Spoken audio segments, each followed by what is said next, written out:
Over 2,000 years ago, ancient Chinese scholars observed the changing patterns in our natural world, the climate, the turning of the seasons, and astronomy. The scholars measured and divided the sun's annual movements into 24 equal parts, creating the 24 solar terms, which were used to govern agriculture in ancient China.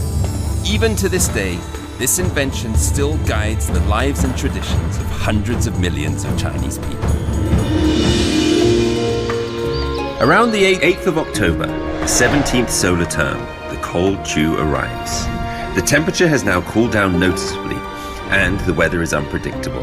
The Chongyang Festival is one of the traditional festivals for Chinese people to respect the old. People climbed the hills and the mountains and prayed for continued blessings.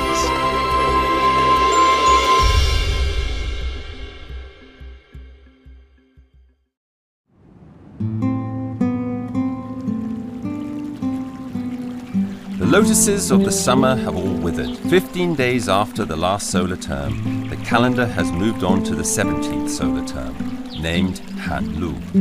It refers to the cold dew as it condenses and almost becomes frost.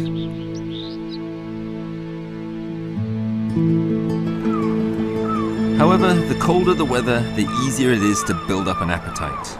And in this autumn weather, as it starts to cool down, the Chinese have a solution, seeking out a special kind of delicious food.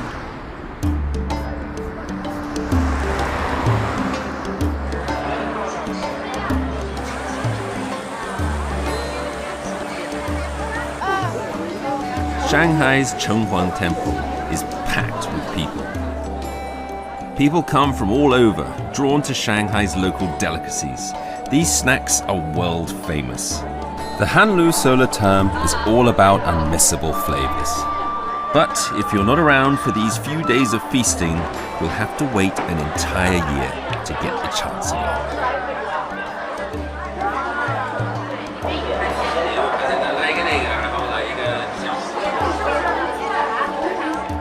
There are simply too many people.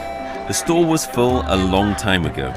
Like everyone else who got out of bed at a more reasonable hour, I can only stand outside to taste this legendary dumpling.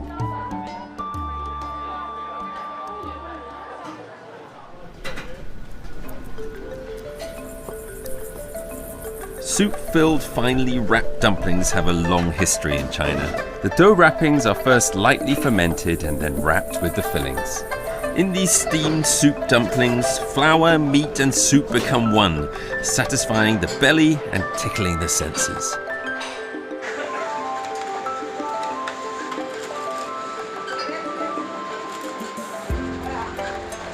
Crab soup dumplings are the highest form of the art.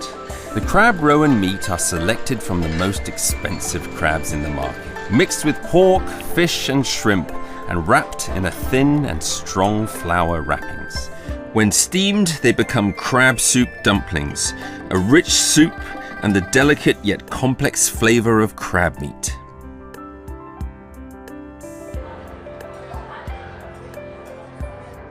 The reason why crab soup dumplings are unique to this solar term is because their most important ingredient, crabs, are at their plumpest and most succulent when the dew turns cold.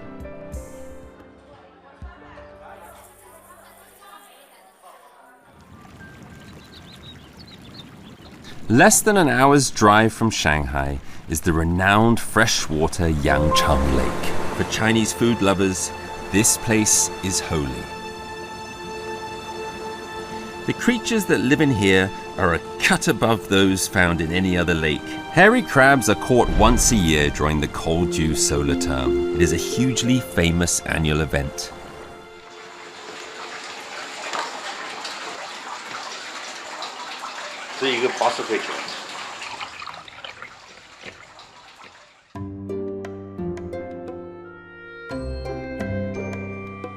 Crab tasting is such a seasonal pastime that every year, when the cold dew solar term comes around, masses of people show up at the Bacheng town on the shores of the Yangcheng Lake to taste the great first catch of the year.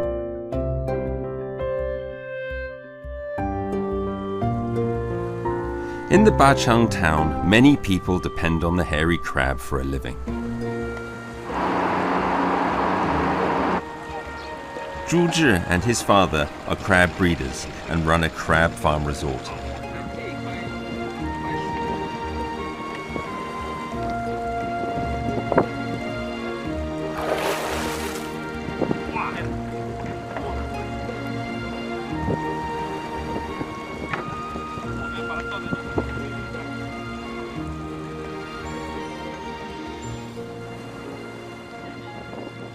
I think 沉的，进来。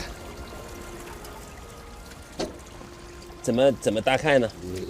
它下面有后面解开啊，后面有个绳子。这个绳子，这是公的。对，当心不行。怎么拿呢？你就拿着它背这样拿。对，那这个就行。对。啊，这是公的还是母的？公蟹，这是公，只要公的是尖的，母的是圆的。公的毛就很多嘛，你看。啊。对。母的毛就很少嘛，咬下也会放一点点啊。母蟹呢，它是咬住不放，就是特别疼。公蟹呢，咬的呢松一下就没多大问题了。Be nice, young lady. 啊 ，OK， 母的，它的肚子是圆的，确实不一样的。肚子一定要是白色。你喂它吃什么？喂鱼，还有什么玉米、南瓜啊，螺丝都喂的啊。这些东西也不好养。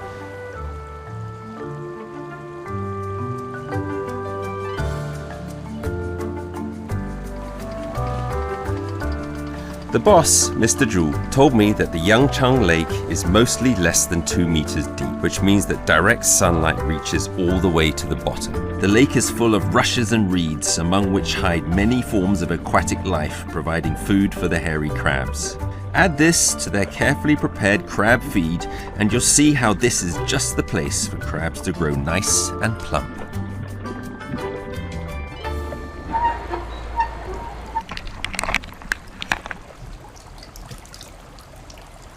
If you take the Zhu family, the cold dew solar term is clearly their busiest time of the year. You can cook crab in so many ways, but a light touch best reflects their freshness and elegant flavor. Satisfying a customer's appetite is ultimately key to the success of a restaurant.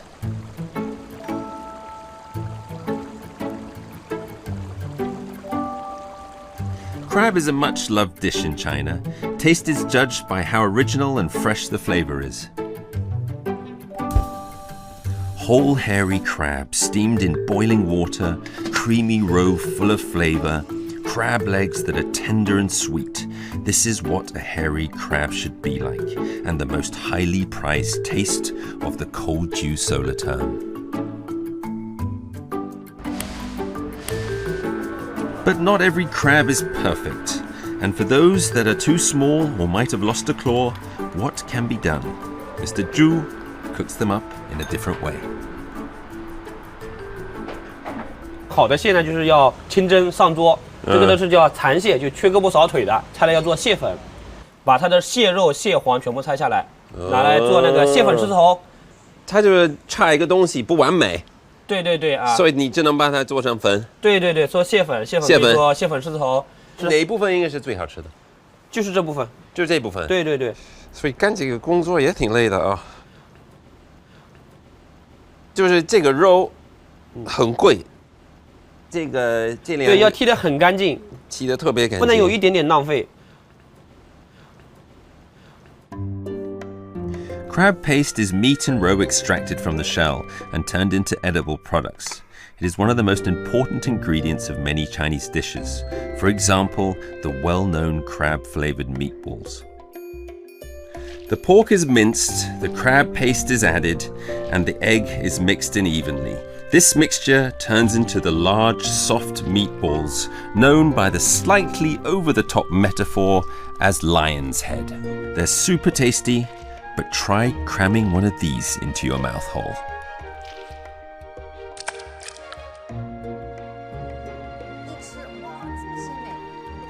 Actually, I'm not a major fan of crab. It's hard to eat, and you get the thinnest amount of meat from it. But the Chinese have had a ridiculously long history of indulging on crab, and they've invented ways to make the process clean, tidy, and skillful. 你估计这个有点像一个牙医一样的。牙医啊，是是吧？对，好多工具。那我们开始吧。就是剪刀，剪刀拿起来，对，把脚剪下来。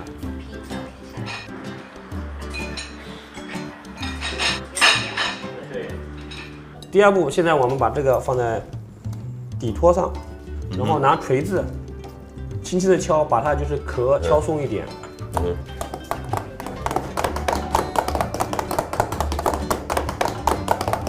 这个叫蟹服，然后从这里塞进去。也是。掰开。对。再把上面的鳃给去掉。为什么要用这么多工具呢？它每个角角落落它都有肉啊。不用工具的话吃不干净，大户人家才会用那么多工具，有钱有闲。是。吃着螃蟹，听着昆曲，真的人生美事。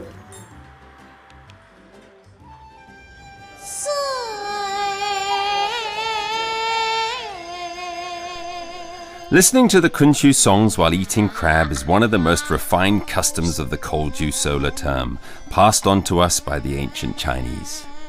I tend to think of it as if in my hometown in the UK, people would have afternoon tea and talk about Shakespeare. It's such a refined, high culture sort of pastime, but it seems the Chinese are even more particular, adding to the elegant custom a fairly unchangeable natural event, the shift from autumn to winter.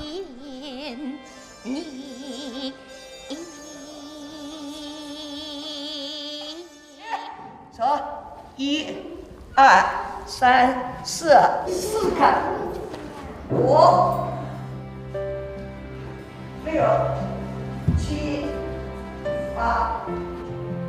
Gu Weiying is a professional Kunchu actor, and she's quite famous in China. Although she's been residing in Beijing for a long time now, she actually comes from Bachang town. And for the Kolju solar term, every year she comes back to her hometown to perform. 其实我小时候也有这样的一个想法，看到舞台上那美的那种感觉啊，还有他们的那个服装啊，我就好向往。我就遐想说哪一天我也站在这个舞台上，然后呢，我也穿着这些美丽的衣服，哎呦，我也在表演着，就是像做梦一样，就好喜欢那样的一种感觉。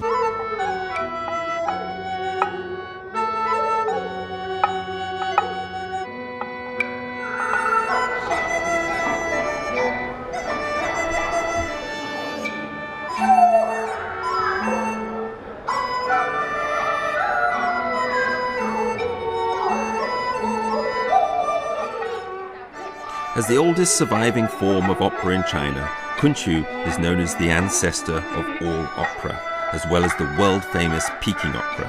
They all came from Kunchu.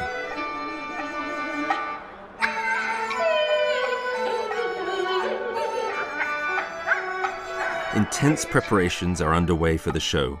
Gu Weiying has a leading role.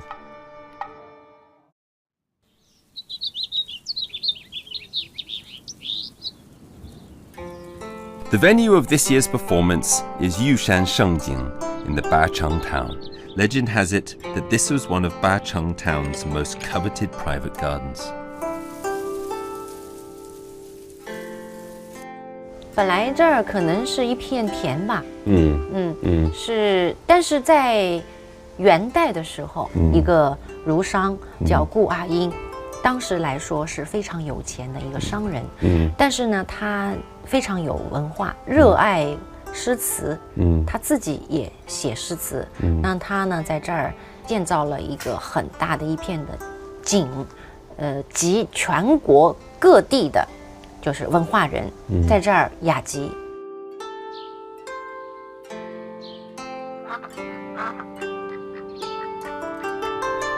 This is a typical Suzhou-style garden, buildings surrounded by a landscaped nature.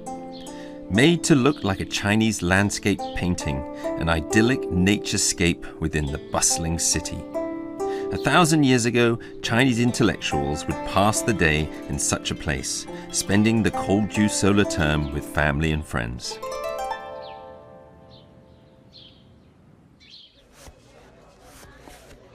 The singing will begin very soon. Pre-show preparations are very complicated.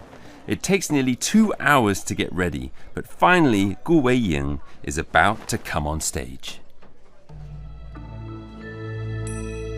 舞台上有很多的手的指法，比如说兰花指用的是最多的，就是中指和那个大拇指往中间掐，中指和大拇指，对，然后圈起来，就这么简单，就这么简单。来，1、2、3、4、5、6、7、8。那么身上呢，不能直不老挺的哈，微屈膝盖，然后腰稍微拧过来一点点，身体是立体的，角角落落里面都有很多的这个叫玄机。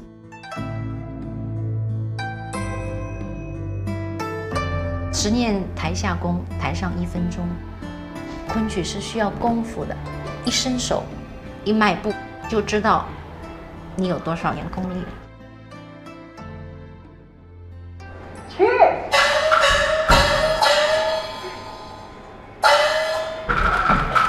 Miss Gu will play Ming Dynasty's dramatist Tang Xianzu's Pony Pavilion. It's supposed to be a very beautiful love story, and it reminds me once again of Shakespeare's tragedies. Written far, far away, but in roughly the same literary period, the two dramatists even died in the same year.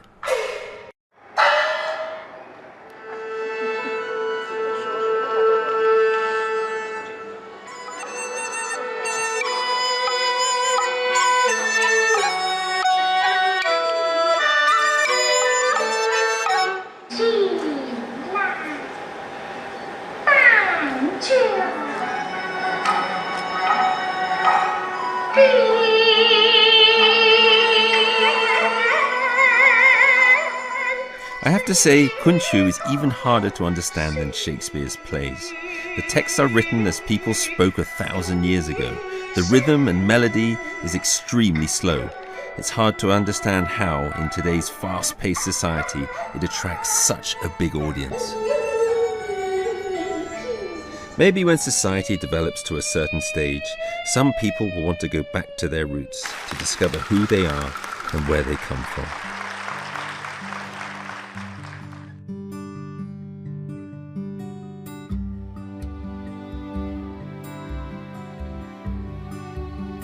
Cold dew may not be the most beautiful solar term in terms of nature, but it may well be one that is tied most closely to an overload of sensory experiences.